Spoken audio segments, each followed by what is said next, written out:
আসসালামু আলাইকুম। আপনারা সবাই কেমন আছেন? দেশ বিদেশ যে যেখান থেকে আমার ভিডিওটি দেখছেন, আশা করি ভালো আছেন। তো আজকে একটি মজার রেসিপি আপনাদের সাথে শেয়ার করব, কলার মোচার রেসিপি। তো এখন আমি সেই কলার মোচার ফুলগুলোকে বেছে নিচ্ছি। তো আপনারা দেখুন, এই ফুলের ভিতরে একটা লম্বা টাইপের শুল থাকে, এগুলোকে বেছে বেছে ফেলে দিতে হবে। এই রান্নাটা যারা নতুন করবেন তাদের জন্য এই টিপসটা। আর যেসব আপুরা আগে থেকেই রান্না করেন বা এটা রান্না করতে পারেন তাদের তো জানাই আছে। তো কলার মোচার ফুলগুলো দেখতে খুবই সুন্দর। মহান আল্লাহ তাআলা আমাদের জন্য যেসব জিনিস সৃষ্টি করে রেখেছে তার প্রত্যেকটা জিনিস খুব সুন্দর আর আমাদের জন্য মঙ্গলকর।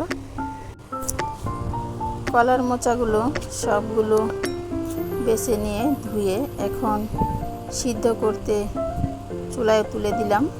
এখানে সামান্য পরিমাণে লবণ আর হাফ চামচ হলুদ দিয়ে এই ফুলগুলো সিদ্ধ করে নেব, যাতে ফুলের মধ্যে থাকা কষ এবং তেতো ভাবটা চলে যায় আর খেতেও খুব ভালো হয়।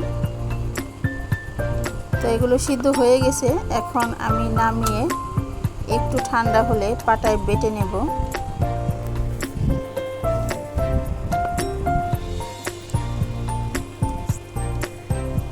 ফুলগুলোকে খুব মিহি করে পাটায় বেটে নিয়েছি। এখন রান্না করব চিংড়ি মাছ দিয়ে। তো এই রান্নাটাকে অনেকে ভর্তা বলে, আমরা এটাকে সাধারণত কলার মোচার ভুনা বলি। তো ভর্তা ভুনা যে যেটাই বলেন না কেন সবই ঠিক আছে। রান্নাটা করব দেশি ছোট ছোট চিংড়ি মাছ দিয়ে। আমার এই রেসিপিটার জন্য এই ছোট ছোট চিংড়ি মাছটা একদম পারফেক্ট ছিল। তবে এই মোচাটা কোনো প্রকার মাছ ছাড়াও রান্না করা যায়, সেক্ষেত্রে একটু হালকা গরম মশলা ব্যবহার করলেই হয়ে যায়। তো আপনারা ট্রাই করে দেখবেন, রেসিপিটা খুব ভালো লাগে। এ পর্যায়ে আমি দিয়ে দিলাম 2টা শুকনা মরিচ আর 1 চামচ পরিমাণে জিরা বাটা আর আদা রসুন একসাথে মিশানো এই বাটা দিলাম 1.5 চামচ পরিমাণ আর পরিমাণ মতো লবণ। এই রান্নাটাতে আদা রসুন বাটা একটু কমই দিলে ভালো হয়, তাহলে কলার মোচার পারফেক্ট স্বাদ এবং ঘ্রাণটা অটুট থাকে। তো আদাটা ভালোভাবে একটু ভেজে নিয়ে আমি এ পর্যায়ে দিয়ে দিলাম 1 চামচ শুকনা মরিচ গুঁড়া করা আর হাফ চামচ হলুদের গুঁড়া দিয়ে পেঁয়াজের সাথে একটু ভালোভাবে নেড়ে চেড়ে একটু পানি দিয়ে মশলা এবং মাছটাকে কষিয়ে নেব।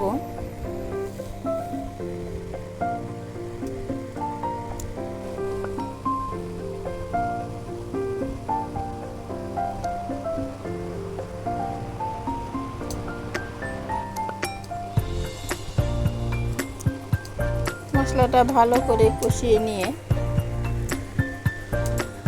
এরপর বাটা কলার মোচার ফুলগুলোকে দিয়ে দেব।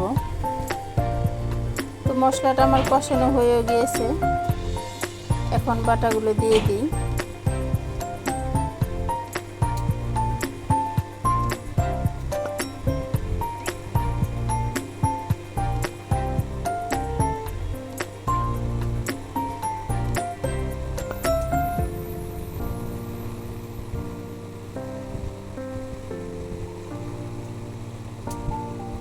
এরপর এগুলোকে মশলার সাথে একটু ভালো করে মিশিয়ে কিছুক্ষণ রান্না করে নেব।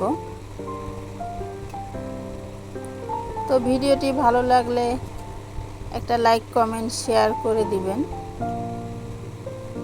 আর ফেসবুক থেকে দেখে থাকলে অবশ্যই ফলো দিয়ে দিবেন, যাতে আপনাদের ফ্রেন্ডসরাও এই রকমের রান্নাগুলো দেখতে পারে। আর অবশ্যই চ্যানেলটা সাবস্ক্রাইব করে রাখবেন, যাতে আপনার কাছেও আমার সম্পূর্ণ রান্নার ভিডিওগুলো পৌঁছে যায়। তো এ পর্যায়ে আমি সামান্য একটু পানি দিয়ে আরও কিছুক্ষণ রান্না করে নেব। এখন এই মোচাটাকে বারবার নেড়ে চেড়ে দিতে হবে, তা না হলে পুড়ে যাওয়ার ভয় আছে। তো এখন আমি 4-5টা আস্ত কাঁচামরিচ দিয়ে দিলাম। যারা একটু ঝাল বেশি খান তারা ভাতের সাথে এই মরিচটা মাখিয়ে খেয়ে নেওয়া যাবে।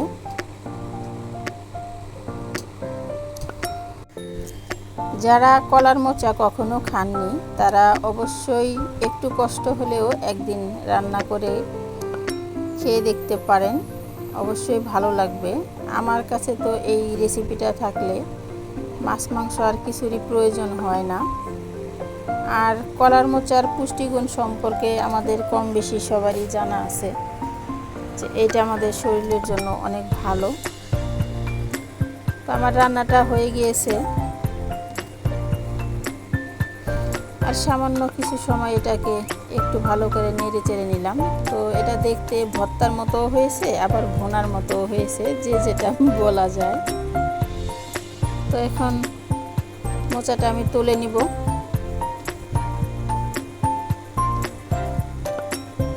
তো দেখুন দেখতে কতটা লোভনীয় হয়েছে, আর খেতেও অসাধারণ ছিল। তো ভিডিওটি আজকের মতো এ পর্যন্তই। সকলে ভালো থাকবেন। আসসালামু আলাইকুম।